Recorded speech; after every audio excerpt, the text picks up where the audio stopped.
Hai hai hai. Selamat datang kembali di channel Min Donghua. Kali ini kita akan melanjutkan cerita Donghua, Apotesis. Nggak pakai lama-lama lagi, langsung aja kita ke ceritanya. Cekidot. Sebelumnya, Loseng sebenarnya pergi tanpa pamit. Sejak pembukaan makam abadi Tianmio, banyak pejuang puncak dari sekte telah memasukinya dan mendapatkan banyak peluang. Dan banyak dari mereka telah jatuh. Adapun sekte di seluruh wilayah tengah juga telah mengalami perubahan yang mengejutkan. Orang pertama dalam kelompok makam abadi Tianmo yang melewati roda keberuntungan adalah Loseng. Tetapi ketika banyak pejuang sekte kembali, mereka menemukan bahwa Loseng hilang. Jadi apakah Loseng masih hidup atau mati? Tidak ada yang tahu. Dan Jundian juga diam tentang hal itu, yang memberikan ruang bagi dunia luar untuk berspekulasi. Sehingga kebanyakan pejuang percaya bahwa Loseng pasti udah mati. Lagi pula, ada banyak pejuang yang memasuki makam peri dengan mengadakan lampu makam peri dan tidak mungkin menyembunyikan apa yang terjadi di makam peri Tianmio. Karena hal-hal yang luar biasa dan menakutkan dalam roda keberuntungan juga tersampaikan dengan jelas. Jadi informasi kematian Loseng bukan hal yang tidak dapat diterima. Lagi pula, bahkan para tetua dari alam kesengsaraan kekosongan pun mati. Apalagi pada saat itu, Loseng hanyalah seorang pejuang dari alam dewa penerangan. Ada rumor bahwa saya sudah mati. Loseng menunjukkan senyum masam. Sepertinya dia merasa seharusnya tidak pergi tanpa mengucapkan selamat tinggal. Saya ingin melihat pemimpin sekte naga ikan Anda. Apakah Anda Loseng atau bukan, itu tidak masalah. Siapapun yang tidak ada hubungannya dengan sekte naga ikan kami, silakan mundur dengan cepat.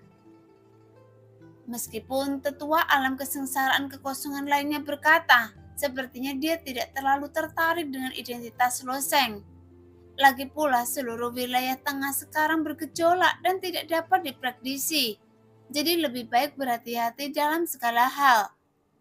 Saat ini, Yuan Qingwei berkata, Elder Yu, Loseng baru saja menyelamatkan hidup kami.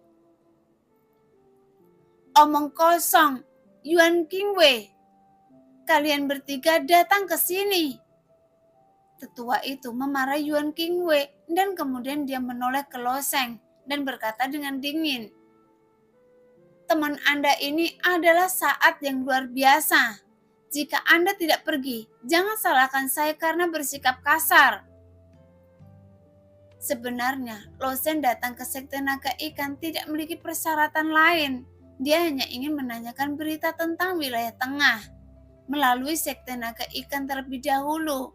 Tapi tanpa diduga, kedua tetua alam kesengsaraan kekosongan ini memiliki temperamen kasar yang membuat wajah Loseng sedikit menjadi gelap. Jadi dia berkata dengan suara dingin, kalian berdua, baru saja orang-orang dari sekte naga ikan Anda memanfaatkan kondisi saya yang terluka dan mencoba mengambil nyawa saya. Jadi saya harus menyelesaikan masalah ini dengan sekte naga ikan Anda. Omong kosong, bagaimana mungkin anggota sekte naga ikan saya melakukan hal seperti itu? Penatua Yu membalas dengan dingin kepada Loseng. Penatua Yu! Yuan Qingwei awalnya ingin berbicara, tetapi saat dia berbicara, Penatua Yu memarahinya lagi. Diam! Nah, Anda benar-benar datang ke sekte naga ikan saya untuk menimbulkan masalah. Tapi Anda harus melihat lebih dekat. Sekte naga ikan saya yang bermartabat juga merupakan sekte kelas 3. Dan Anda hanyalah seorang pejuang di tahap awal alam kesengsaraan void. Saya tidak tahu siapa yang memberi Anda kepercayaan diri. Tetua lainnya mencibir. Sekarang ada 3 tetua di sekte naga ikan yang berada di tahap awal alam kesengsaraan void. dan pemimpin sekte adalah seorang pejuang di tahap tengah alam kesengsaraan void. Di mata kedua tetua itu, memang sebuah agak sensasional bagi Loseng untuk masuk ke alam kesengsaraan void di usia yang begitu muda. Tapi bagaimanapun juga, dia baru berada di tahap awal alam kesengsaraan void. Jadi bagaimana dia bisa melawan 4 prajurit alam kesengsaraan void dari sekte naga ikan dengan kekuatannya sendiri? Teman, tolong cepat pergi. Tubuh Penatua Yu mengedarkan energi sejati berwarna hijau pucat. Dia mempraktekkan teknik beracun, meskipun tidak sebagus kitab 5 racun, tapi teknik beracun ini juga sangat sulit ditangani. Loseng menatap sekilas ke arah tetua alam kesengsaraan void. Meskipun tidak ada niat membunuh di mata Loseng, untuk beberapa alasan, hati tetua alam kesengsaraan void bergetar tanpa sadar. Dan kemudian Loseng berkata perlahan, "Membuat masalah? Nah, karena Anda bilang saya ingin membuat masalah, jadi ayo buat masalah." Segera mata Loseng bersinar dan tiba-tiba momentum turbulent dilepaskan. Saat tingkat kultivasi Loseng meningkat, jiwanya menjadi semakin stabil dan tekanan yang dilepaskan oleh jiwa yang kuat menjadi semakin menakutkan. Dengan cepat, kedua tetua itu tiba-tiba merasakan sebuah gunung besar menekan mereka. Bahkan karena tekanan yang kuat ini membuat mereka tidak dapat bernafas dan kepala mereka terasa sakit seolah-olah akan terbelah. Meskipun tekanan jiwa Loseng dilepaskan ke depan, sebagian kecil dari tekanan selalu keluar ke segala arah. Jadi bagaimana Yuan Qingwei dan 2 murid perempuan lainnya di samping Loseng bisa menahannya, sehingga wajahnya tiba-tiba menjadi pucat. Jelas bagaimana mereka bisa membayangkan bahwa anak laki-laki yang tadi terlihat selembut angin akan menjadi begitu menakutkan sekarang. Sekarang wajah Yuan Qingwei seputih selembar kertas. Meski ada ekspresi ketakutan di wajahnya, matanya penuh kegembiraan. Loseng di depannya memang pantas mendapatkan gelarnya. Dia bisa menekan kedua tetua sekte naga ikan hanya dengan momentumnya. Teman, sepertinya Anda benar-benar ingin mengambil tindakan. Meskipun wajah Penatua Yu jelek, bagaimanapun juga dia tidak bisa membiarkan orang luar memamerkan kekuatan mereka di sekte tersebut. Dia menahan tekanan Loseng dan berlari di bawah esensi sebenarnya. Dia akan melancarkan serangan terhadap Loseng. Alis Loseng sedikit terangkat. Sun tiba-tiba muncul dari tubuh Loseng dengan tombak di tangannya.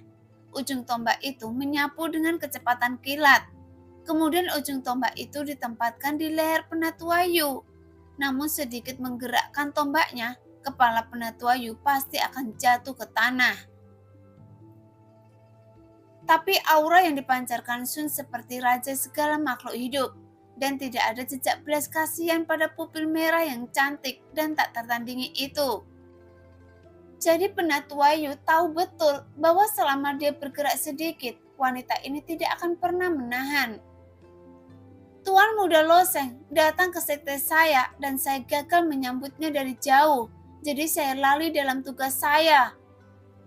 Pada saat ini, suara keras terdengar dan aliran cahaya keluar dari sekte naga ikan dan berhenti di udara. Saya ingin tahu apa yang membuat Tuan Muda Loseng mengunjungi sekte naga ikan saya.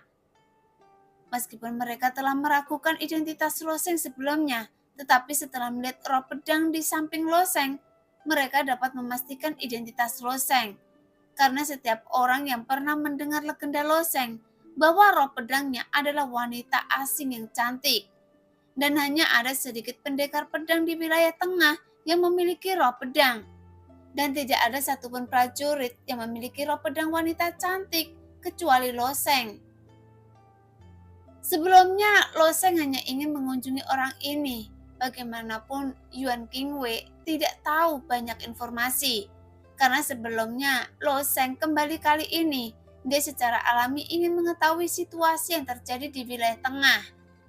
Sebelum kembali ke sekte Yundian, hanya saja kedua tetua sekte naga ikan tidak tahu apa yang mereka bicarakan, dan mereka mengusir orang ketika mereka membuka mulut. Meskipun Loseng hampir dijebak oleh orang-orang dari sekte naga ikan mereka sebelumnya, sejak pihak lain tidak mengerti alasannya, Loseng harus berpikir dulu. Master sekte naga ikan, Loseng berkata dengan suara yang dalam tanpa senyum di wajahnya. Baru saja saya sedang menyembuhkan di laut, tapi saya diserang oleh 3 prajurit dari sekte Anda di alam pil ilahi. Jadi saya meminta penjelasan Anda. Benarkah? Ekspresi Master Sekte Shio menjadi gelap dan dia bertanya kepada Tetua Yu. Bagaimana bisa ada sampah seperti itu di sekte kita? Tetua Yu, siapakah ketiga pejuang alam pil ilahi itu? Tapi bagaimana Penatua Yu mengetahui siapa orang itu? Setelah mendengar pernyataan Master Sekte, matanya bersinar dan dia melihat Yuan Qingwei tidak jauh dari sana. Kemudian dia segera bertanya dengan tegas. Yuan Qingwei, karena hal besar seperti itu terjadi, mengapa Anda tidak melapor? Di bawah pertanyaan seperti itu, Yuan Qingwei sedikit terkejut dan berkata dengan wajah sedih. Penatua Yu, bukankah saya mengatakannya beberapa kali, tapi Anda tidak mempercayainya? Master Sekte Shio mendengus dingin pada tetua itu. Kemudian dia berkata kepada Yuan Qingwei dengan senyum ramah. Tolong ceritakan semuanya secara detail. Master Sekte Shio tidak meminta Loseng menjelaskan. Jelas dia bisa menjadi pemimpin sebuah sekte, jadi dia juga orang yang sangat pintar. Hanya ada beberapa lusin prajurit alam pil ilahi di sekte naga ikannya, dan kebanyakan dari mereka berada di dalam sekte tersebut. Tapi prajurit mandiri mungkin yang nakal dan sulit diatur. Jadi, memang ada kemungkinan untuk melakukan hal seperti itu. Jika itu tidak dilakukan oleh sekte naga ikan miliknya, Master Sekte Shio secara alami tidak akan membiarkan Loseng melakukan kejahatan seperti itu. Tetapi jika itu benar-benar dilakukan oleh sekte naga ikan miliknya, itu akan ada penjelasan lain. Segera Yuan Qingwei menceritakan kisah bagaimana mereka menemukan Loseng di dasar laut, naik ke bebatuan, bertemu dengan Penatua Hu, dan segera diserang oleh pejuang mandiri. Setelah mendengarkan, pemimpin sekte Shio tertawa 2 kali, memelototi Penatua Yu dan kemudian berkata dengan sopan kepada Loseng. Tuan Muda Loseng, masalah ini adalah kesalahan sekte Yulong saya. Saya mewakili sekte Yulong. Saya akan meminta maaf kepada Anda. Adapun alasan silakan datang ke sekte saya dan mendiskusikan secara detail. Faktanya, Loseng juga sedikit aneh. Meskipun sekte naga ikan hanyalah sekte tingkat ketiga, dia juga terkenal di wilayah tengah. Tetapi roh jahat pada orang-orang yang baru dia temui begitu dalam, sehingga mereka sama sekali tidak seperti murid sekte biasa. Sejak pemimpin sekte Shio mengundangnya, Loseng tidak akan menolak. Apalagi Loseng sendiri tidak bermaksud membicarakan masalah ini, karena Loseng hanya menyebutkannya setelah dipersulit oleh kedua tetua alam kesengsaraan Void. Di sekte Yulong di Pavilion Tianshu, secangkir teh harum dipenuhi uap panas, dan saat sutra dan bambu berkelok-kelok dengan anggun, 10 pelayan bernari dengan anggun, tampak menawan dan menawan. Sekarang pemimpin sekte Shio duduk di sisi kiri Loseng, tetapi berkata dengan senyum di wajahnya. Ada rumor di wilayah tengah bahwa Tuan Muda Loseng telah meninggal di makam abadi. Hari ini saya melihat bahwa Tuan Muda masih tetap aman. Jelas Loseng tidak peduli dengan rumor seperti itu, tetapi langsung bertanya. Baru saja pemimpin sekte ingin menjelaskan alasannya kepada saya, tetapi saya tidak tahu apa alasannya. Mendengar itu, Master Sekte Shio kemudian menghela nafas dan kemudian berkata, Sepertinya Tuan Muda Loseng tidak ada di wilayah tengah dalam 2 tahun terakhir, sehingga Anda tidak tahu tentang situasi di wilayah tengah. Iya, tujuan saya datang ke sini hanya untuk masalah ini, kata Loseng dengan serius. Jika bukan untuk menanyakan berita tersebut, dia tidak akan repot-repot tinggal di sekte kelas 3 ini. Pemimpin sekte Sio mengangguk, berkata, sejak makam abadi Tianmo dibuka, banyak sekte kelas 4 dan kelas 5 di wilayah tengah telah kembali dari sana, dan seluruh wilayah tengah telah damai untuk sementara waktu. Dan tidak ada hal besar telah terjadi. Namun dalam setengah tahun setelah itu, kekuatan baru tiba-tiba lahir di wilayah tengah, dan kekuatan ini dibentuk oleh Cuisi yang disebut Kerajaan Jahat Surgawi. Setelah mendengar berita tentang Cuisi, ekspresi Loseng tiba-tiba menjadi sangat serius. Karena berita yang paling dia khawatirkan adalah Cuisi dan Yundian. Yang pertama terkait dengan nasib Loyan, sedangkan Yundian terkait dengan nasib Ning Yudi. Namun Loseng hanya mendengarkan dan tidak menyela kata-kata Master Sekte Sio. Tapi kata kerajaan dewa sebenarnya hanyalah sesuatu yang Cuisi sebut sebagai dirinya sendiri, karena tak satu pun pejuang kita di wilayah tengah yang mengakuinya. Pemimpin sekte Sio mencibir, karena ketika suatu sekte mencapai tingkat ke-6, itu dapat dianggap sebagai tanah suci atau kerajaan para dewa.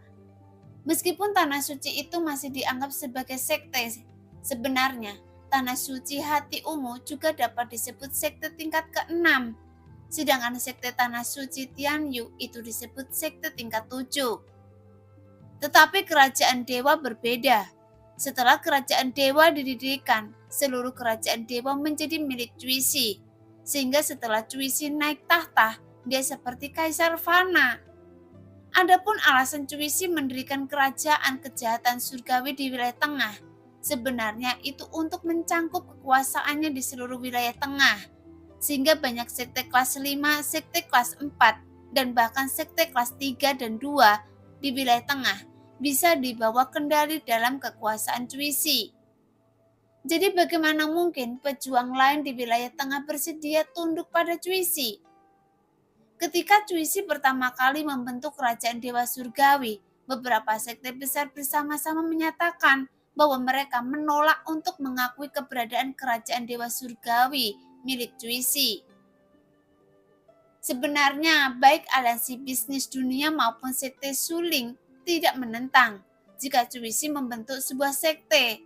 Tidak peduli apakah Cuisi memberi nama sekte Tianxi atau sekte jahat bumi. Mereka tidak mempermasalahkan. Bagaimanapun banyak sekte baru yang lahir setiap tahun di wilayah tengah, dan sekte baru muncul setiap tahun, tetapi tidak bisa disebut kerajaan dewa surgawi. Namun Cuisi telah mengambil keputusan dan mulai merekrut pasukan dalam skala besar, terus-menerus menyerap pejuang mandiri dan seluruh wilayah tengah.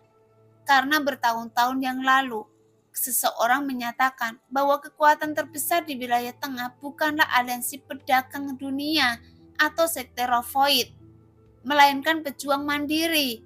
Namun pejuang mandiri mengacu pada pejuang yang belum bergabung dengan sekte manapun. Pejuang ini mengandalkan pengalaman mereka sendiri untuk berkembang, meskipun lingkungan pelatihan mereka jauh lebih rendah daripada lingkungan sekte. Sebagian besar bakat mereka bahkan lebih kecil untuk dibandingkan dengan murid sekte. Tapi bagaimanapun, para pejuang yang memasuki seni bela diri seringkali ditemukan oleh sekte besar. Namun kemenangan para pejuang mandiri terletak pada basis yang sangat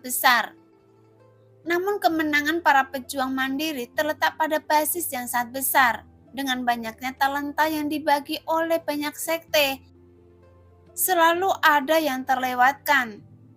Oleh karena itu, pejuang mandiri merupakan kekuatan yang tidak dapat diabaikan, dan Cuisi telah mengintegrasikan prajurit mandiri dari seluruh wilayah tengah. Dan setelah hari itu, kerajaan dewa jahat juga berkembang dengan kecepatan yang terlihat. Sebenarnya sekte Yulong kami tidak mau menyerap prajurit mandiri. kata Master Sekte Shio dengan senyum masam di wajahnya. Bagaimanapun beberapa dari prajurit mandiri ini awalnya adalah perampok. Tapi meskipun mereka bergabung dengan sekte Yulang saya, hanya merusak reputasi sekte saya. Tapi situasinya memaksa kami melakukannya. Dan tidak ada pilihan, saya harus melakukan ini. Jelas, jika mereka tidak menyerap prajurit mandiri, maka prajurit mandiri akan terus bergabung dengan kerajaan dewa jahat. Sehingga aliansi bisnis dunia harus bersatu dengan sekte Void dan Yundian untuk menginformasikan semua sekte di wilayah tengah untuk terus menarik prajurit mandiri secara gila-gilaan. Bagi banyak pejuang mandiri yang baru memulai seni bela diri, sekte ini mungkin sangat menarik, tetapi bagi beberapa pejuang yang kuat, daya tarik sekte tersebut kurang kuat. Lagi pula, setelah bergabung dengan sekte tersebut, mereka akan tunduk pada sekte, namun tidak ada aturan dan regulasi yang bisa menekan mereka. Bagaimanapun para pejuang mandiri terbiasa hidup bebas, jadi bagaimana mereka bisa bersedia bergabung dengan sekte tersebut? Faktanya masalah ini juga terjadi di kerajaan dewa jahat, namun secara relatif kerajaan dewa jahat baru saja didirikan, jadi tidak terlalu membatasi para pejuang di kerajaan tersebut. Bahkan Cuisi malah menjanjikan banyak manfaat bagi para pejuang mandiri tersebut. Di masa depan, jika kerajaan dewa jahat sukses, semua orang ini akan menerima manfaat dan imbalan yang sangat besar untuk mereka. Jadi banyak sekte di wilayah tengah juga tidak mau kalah. Singkatnya, dalam 4 kata, itu adalah paksaan dan bujukan. Setelah situasi berkembang selangkah demi selangkah hingga saat ini, semakin sedikit ruang bagi pejuang mandiri untuk bertahan hidup. Mereka harus memilih untuk bergabung dengan kerajaan dewa atau bergabung dengan sebuah sekte. Tapi tidak peduli sekte mana yang mereka ikuti, mereka harus menjadi murid sekte tersebut. Jika tidak, mereka akan mendapat masalah. Bagaimana ini bisa terjadi? Losing juga merasa sedikit aneh setelah mendengar kata-kata Master Sekte Shio. Pada awalnya tidak ada yang menyangka hal itu akan berkembang hingga titik ini. Sekarang hampir tidak ada seorang pun di wilayah tengah yang berani mengatakan bahwa mereka adalah pejuang mandiri. Master Sekte Shio berkata sambil tersenyum. Saya pikir pasti ada pertempuran antara sekte ini dan Cuisi di masa depan. Loseng mengangguk, dan ketika dia mendengar kata Cuisi, matanya menjadi tajam. Satu hal lagi, saya ingin bertanya pada Master Sekte Shio. Loseng bertanya lagi. Itu tidak masalah. Wajah Master Sekte Shio sangat penuh perhatian. Mengapa dia begitu marah pada penatua Yu sekarang? Pertama-tama, Loseng bukanlah seseorang yang bisa disinggung oleh Shio. Sekarang Yundian telah menjadi sekte kelas 5 dan sekte naga ikannya tidak dapat mengejar. Jadi dia terus mencoba yang terbaik untuk menyanjungnya. Terlebih lagi, teknik rune Loseng telah menjadi legenda di wilayah tengah. Jika dia berteman baik dengan Loseng, mungkin dapat membiarkan Loseng memberikan formasi pelindung sekte. Meskipun tidak perlu sekuat pelindung sekte yang dibentukkan oleh Yundian, meskipun itu hanya kurang dari setengahnya, tapi kekuatan dapat bermanfaat bagi sekte Yulongnya tanpa henti. Apakah formasi akasia iblis surgawi Cuisi sudah selesai? Loseng bertanya dengan hati-hati. Sebenarnya dia sangat enggan menanyakan pertanyaan ini, karena dia takut mendengar jawaban yang pasti. Tapi Loseng tahu bahwa ada beberapa hal di dunia ini yang harus dihadapi. Jelas Master Sekte Shio menyadari konflik antara Loseng dan Cuisi. Dia tahu bahwa saudara perempuan Loseng, Yun Luo, jatuh ke tangan Cuisi. Jadi tentu saja Loseng akan prihatin dengan masalah ini. Jadi Master Sekte Shio segera berkata, tidak, dikatakan bahwa sekarang seluruh wilayah dewa jahat sedang mencari seorang wanita yang tubuh yin ungu. Mendengar perkataan Master Sekte Sio, Loseng menghela nafas lega karena selama hampir 2 tahun, yang paling dikhawatirkan Loseng adalah masalah ini. Namun jika dilihat dari sudut pandang ini, keberuntungan masih berpihak pada Loseng. Melihat kegembiraan di wajah Loseng, Master Sekte Sio dengan cepat berkata, "Tuan muda Loseng, jangan cemas, tubuh ungunya dikatakan sangat langka, jadi bagaimana mungkin bisa ditemukan dengan mudah?" Loseng mengangguk. Sekarang dia telah kembali ke wilayah tengah, dia pasti akan memahami kebencian antara dirinya dan Juisi. Tuan muda Loseng mengatakan sebelumnya bahwa Anda sedang dalam masa pemulihan dari luka-luka Anda. Jika punya waktu, Sekte Naga Ikan saya dapat memberi Anda tempat tinggal. Saya, meskipun Sekte Naga Ikan saya tidak mampu memberikan banyak hal, tapi pil pemulihan dan sejenisnya saya bisa membantu. Pemimpin Sekte Sio buru-buru berkata lagi. Loseng tersenyum sedikit dan kemudian berkata, "Saya baru saja lewat di sini. Sejak saya kembali ke wilayah tengah, tentu saja saya harus segera kembali. Tapi terima kasih, pemimpin Sekte Sio, atas keramahan Anda. Sekarang saya harus segera kembali ke Yundian." Setelah diskusi mendetail dengan pemimpin Sekte Sio, Loseng hanya menangkupkan 2 informasi. Pertama, Istana Awan aman dan sehat. Kedua, tubuh ungu ekstrim Yin. Ketiga, tidak ditemukan. Loseng juga merasa puas setelah mendapatkan 2 berita ini. Karena Tuan Muda Loseng masih memiliki sesuatu yang penting untuk dilakukan, saya tidak akan menahannya. Kemudian Tuan Sekte Sio berdiri untuk mengantarnya pergi dan bahkan memanggil 3 tetua dari Sekte Naga Ikan untuk mengirim Loseng keluar dari sekte tersebut. Setelah Loseng berubah menjadi aliran cahaya dan menghilang dari cakrawala, Penatua Yu berkata tidak yakin. "Pemimpin sekte, mengapa Anda begitu sopan kepada anak ini?" Meskipun Penatua Yu mengetahui identitas Loseng, tapi Loseng tidak ada hubungannya dengan Sekte Naga Ikan. Jadi mengapa dia begitu sopan padanya? Pemimpin Sekte Sio mendengus dingin dan mengutuk. "Anda tidak tahu apa-apa." Jelas, meskipun Loseng hanya berada di alam kesengsaraan Void sekarang, Master Sekte Sio menyadari hubungannya dengan Neng Yudi, dan Loseng pasti akan menjadi tokoh inti di Yundian. Belum lagi pemimpin Sekte Sio juga ingin mencari kesempatan untuk meminta Loseng membantu mengatur formasi perlindungan sekte. Tapi kali ini dia tidak mudah mengatakannya. Bagaimanapun dia tidak berhubungan dengan Loseng. Tapi kali ini dia berteman dengan Loseng. Mungkin lain kali dia akan menemukan kesempatan untuk berbicara. Pada saat ini, aliran cahaya ungu kehitaman bergerak, cepat melintasi langit, menempuh jarak beberapa mil hanya dalam 1 tarikan nafas. Meskipun kecepatan Loseng sangat aneh, tapi bergegas ke kota Yunhai dengan kecepatannya. Itu bukanlah masalah 1 atau 2 hari.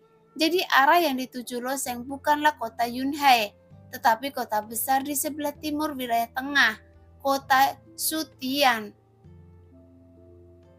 Kota Yunhai dibangun atas dasar Yundian, sedangkan kota Sutian mengandalkan sekte Suling. Adapun markas besar aliansi bisnis dunia berada di kota Tianqi. Di belakang setiap kota yang makmur dan besar berdiri sebuah sekte yang lebih besar. Di antara kota-kota besar ini terdapat susunan teleportasi yang dibangun antara satu sama lain. Jika dia menggunakan susunan teleportasi di kota Sutian, maka kecepatan Loseng akan jauh lebih cepat.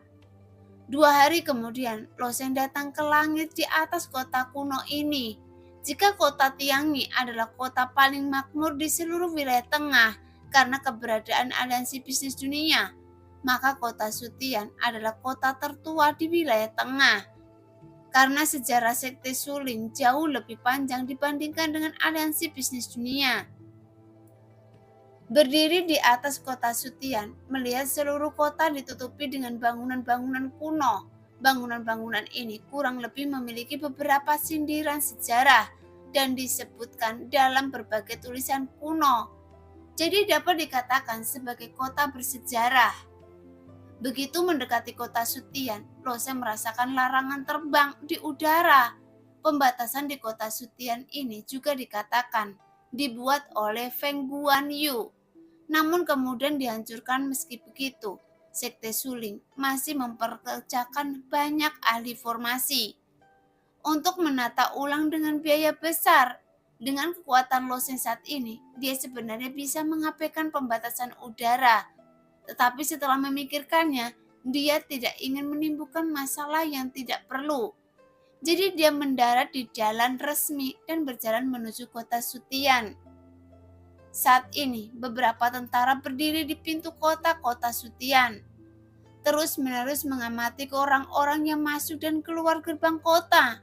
Jika manusia yang tidak memiliki energi nyata di dalam tubuhnya, mereka dapat lewat dengan bebas. Jika mereka adalah pejuang, mereka akan menghentikan dan menanyai mereka. Jadi ketika Loseng mengangkat kepalanya dan berjalan mendekat, dia juga dihentikan oleh para prajurit. Namun para prajurit itu hanyalah makhluk bawaan. Setelah melihat Loseng, mereka menemukan bahwa mereka tidak dapat melihat melalui kultivasi Loseng, yang membuat ekspresi para prajurit itu sedikit berubah. Dan salah satu dari mereka berkata dengan sopan, "Temanku, kita punya peraturan di kota Sutian untuk memeriksa afiliasi para pejuang, karena prajurit mandiri tidak diizinkan masuk. Jadi bolehkah saya tahu Anda berasal dari sekte atau keluarga mana?" Jelas saat ini semua sekte besar mati-matian menekan ruang hidup para pejuang mandiri. Dan di kota Sutian juga melakukan hal ini dengan enteng. Di beberapa tempat bahkan terjadi konflik besar dengan pejuang mandiri, dan bahkan ratusan pejuang mandiri telah terbunuh banyak penjaga. Jadi mereka sebagai prajurit mandiri, bahkan mereka tidak diizinkan memasuki kota. Loseng terdiam setelah mendengar aturan ini. Alasan juga dapat benar-benar memaksa prajurit mandiri juga bergabung dengan sekte tersebut. "Itu saja," kata prajurit itu sambil tersenyum. "Anda juga tahu situasi saat ini di wilayah tengah. Jika Anda seorang pejuang mandiri, saya juga dapat membantu Anda menemukan seseorang. Dengan kekuatan Anda sekarang, tidak ada masalah untuk bergabung dengan sekte Suling." Ketika prajurit itu melihat Loseng menggeliat dan mengerang, dia menganggapnya sebagai pejuang yang mandiri. Namun Loseng menggelengkan kepalanya. "Terima kasih atas kebaikan Anda. Saya dari Yundian." "Yundian?" Mata prajurit itu berkilat. "Bagaimana Anda bisa membuktikannya?" Segera Loseng mengulurkan tangan dan mengetuk ringan cincin di dadanya. Kemudian dia mengeluarkan papan nama dari cincin itu. Dan itu adalah plat murid yang dibagikan kepada Loseng setelah bergabung dengan Yundian. Prajurit itu berpura-pura membaliknya beberapa kali di tangannya. Jelas prajurit itu bukan dari Yundian. Jadi bagaimana dia bisa mengetahui keaslian kartu murid Yundian? Namun kepura-puraan pun perlu diperiksa. Faktanya, banyak pejuang mandiri yang keras kepala yang benar-benar tidak mau bergabung dengan sekte tersebut. Tetapi mereka harus pergi ke kota-kota besar ini untuk berbisnis. Sehingga mereka harus mempercayakan orang lain untuk memalsukan dan meniru kartu murid sekte tersebut. Setelah memeriksanya sebentar, prajurit segera mengembalikan kartu murid itu kepada Loseng. Kemudian dia memberi jalan untuk Loseng, sehingga Loseng bisa memasuki kota Sutian. Sebagai kota kuno, kota Sutian sangat unik dalam hal jalanan dan makanan.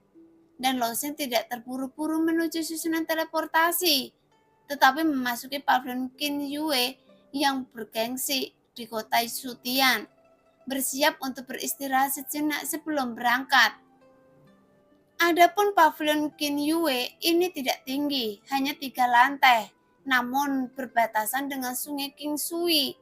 Pemandangannya terlihat sangat indah. Sejak zaman kuno, banyak orang datang ke pavilion ini untuk membacakan puisi dan menulis puisi. Oleh karena itu, pavilion Kinyue sangat terkenal. Meski konsumsinya biayanya juga sangat tinggi, setelah memesan beberapa lauk sederhana dan elegan secara acak, Loseng melihat kekejauhan. Orang-orang di meja di sebelahnya menggelengkan kepala dan menyanyikan lagu-lagu lama. Mengatakan apa yang membuat mereka bersemangat, mereka bahkan mengambil supit di atas meja dan mengetuk mulut mangkok, yang menunjukkan orang yang mengetuk sepertinya mahir dalam musik, karena terdengar sangat enak di telinga. Saat ini, Loseng juga mendengarnya dengan menarik dan bertepuk tangan pada pihak lain, sehingga orang itu tersenyum pada Loseng. Namun kebanyakan orang di pavilion Kinyue bukanlah pejuang. Pada saat ini, Loseng juga sedikit menghela nafas. Bahkan kehidupan biasa seperti itu adalah cara untuk hidup. Tetapi Loseng juga tahu bahwa karena dia telah memilih jalan seorang pejuang, dia sama sekali tidak memiliki alasan untuk mundur. Sejak hari pertama seni bela diri, dia ditakdirkan untuk bersaing dengan langit, bumi, dan manusia. Maju dalam seni bela diri bukanlah tanah yang bahagia, tetapi mundur pasti akan membawa ke neraka abadi. Tepat ketika orang itu sedang bermain dan menyanyikan lirik, beberapa prajurit masuk dan berteriak keras ketika mereka masuk, yang membuat semua orang di pavilion bulan saling memandangnya dengan marah. Namun para pejuang itu sama sekali tidak menyadari bahwa manusia fana ini tidak dapat memasuki mata mereka. Tapi Loseng tidak memikirkan urusannya mereka dan hanya minum dan makan. Namun setelah beberapa saat, kata-kata para pejuang itu menarik perhatian Loseng. Saya lelah, bagaimana sekte suling yang bodoh ini bisa memperlakukan kita sebagai murid? Mereka hanya memperlakukan kita sebagai budak. Prajurit itu meneguk anggur dan melampiaskan ketidakbahagiaannya.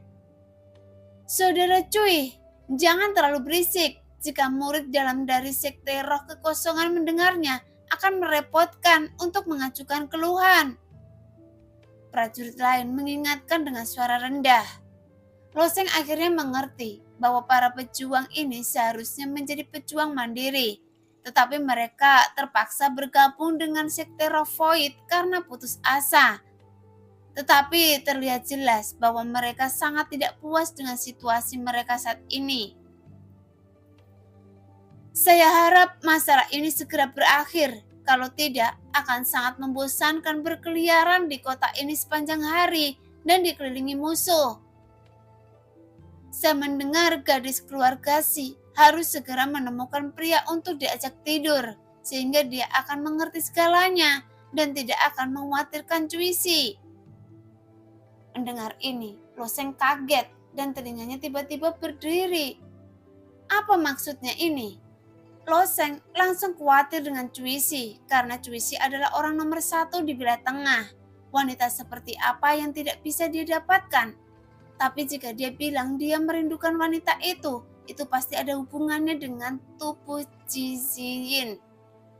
Memikirkan hal ini, sosok Loseng melintas. Dia awalnya mempertahankan posisi duduk dengan kilatan ini. Sosoknya tiba-tiba muncul di samping sekelompok prajurit, tapi dia masih memperhatikan posisi duduknya. Namun bangku yang dia duduki juga ikut bergerak bersamanya. Tapi dari awal sampai akhir dia tidak mengeluarkan suara apapun, seolah-olah itu hantu. Ketika sekelompok orang melihat pemandangan ini, mereka mengira mereka terpesona. Mereka menggosok mata mereka dan melihat lagi. Kemudian mereka menemukan bahwa Loseng memang telah bergerak lebih dari 1 kaki jauhnya dengan bangku. Tanpa ada yang menyadarinya, sehingga mata semua orang melebar. Tapi setelah memikirkannya, mereka sepertinya telah bertemu dengan seorang master. Adapun kelompok prajurit yang sedang minum dengan gembira, mereka juga terkejut. Bahkan salah satu prajurit menatap Loseng dan bertanya, "Saudaraku, apa yang terjadi?" Segera batu esensi sejati berkualitas tinggi menghantam meja dan Loseng segera berkata, "Saya akan membayar uang untuk makanan dan minuman kalian." Melihat batu esensi sejati kelas atas, mata semua prajurit terbuka. Jelas mereka tahu harga makanan di Pavilion Kinyu mahal dan jauh di luar jangkauan orang biasa. Tapi itu untuk orang biasa. Tapi bagi para pejuang, 1 atau 2 batu esensi sejati tingkat rendah bisa dimakan di sini selama setengah bulan.